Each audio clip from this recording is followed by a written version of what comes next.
కలిగినటువంటి సమర్థత శివరామ దీక్షిత సిద్ధాంత సాంప్రదాయకులకే ఉంటుంది. కారణం ఏంటంటే ఎవరైనా ఒకదానిలోనే శ్రేష్టత సంపాదించుకుంటారు, ఒక విషయంలోనే వారికి సంపూర్ణమైనటువంటి పట్టు అవగాహన ఉంటుంది. కానీ దీక్ష సాంప్రదాయంలో ఉండేటువంటి శిష్యులు అలా ఉండరు.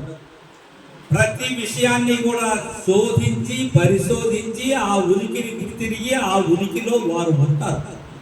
ఏ విషయాన్నైనా సరే అనర్ఘలంగా చెప్పగలిగినటువంటి సమర్థత వారి గురుదయతో వారికి ఉంటుంది. అలా ఈ బోధను